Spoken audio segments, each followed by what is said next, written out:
Siddipet municipal పాలక వర్గం గడువు ముగిసింది. మరికొద్ది రోజులు కావచ్చు, నెలలో కావచ్చు, మొత్తానికైతే ఎప్పుడో ఒకప్పుడైతే మున్సిపల్ ఎన్నికలు అయితే నడుస్తాయి.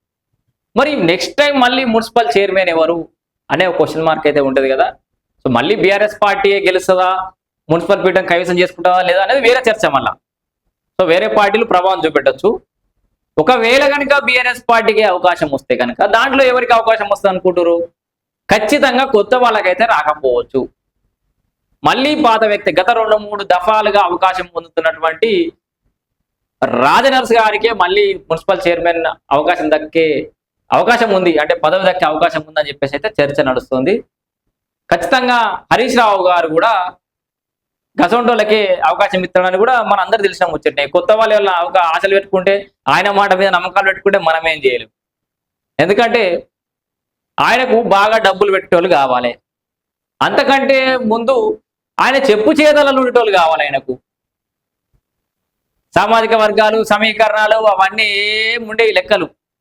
మన చెప్పు చేతలలో ఉన్నారా, మనం చెప్తే విన్నారా, మన ఎంబడినే తిరిగిర్రా, భజన చేస్తుర్రా లేదా, అంతకు మించి వేరే ఏం ఆప్షన్ ఉండదు. అండ్ దట్టు ఈ 2-3 దఫాలుగా మున్సిపల్ చైర్మన్గా చేసిన వ్యక్తి సిద్దిపేటలో మొత్తం గిట్ల ఎగదాలగలుగుతాడు.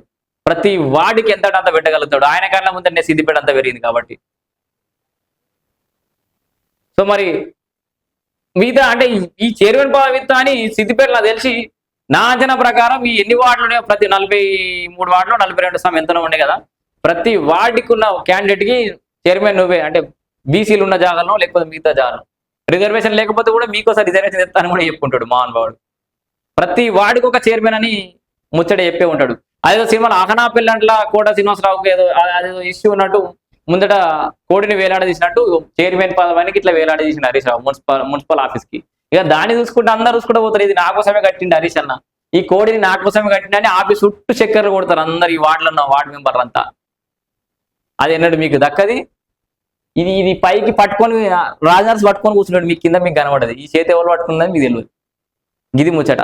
ఆఖరికి ఆ కోడి దక్కేది ఆయనకే అయ్యేటట్టు ఉంది.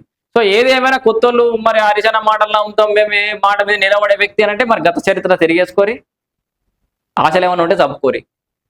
మళ్ళీ ఏమన్నా ఒకవేళ కనుక బై ఛాన్స్ మున్సిపల్ పీఠం బీఆర్ఎస్ కైవసం చేసుకునే పరిస్థితి కనుక ఉంటే మీ కొత్త వాళ్ళకైతే అవకాశం ఉండకపోవచ్చు అనేది నా అంచనా.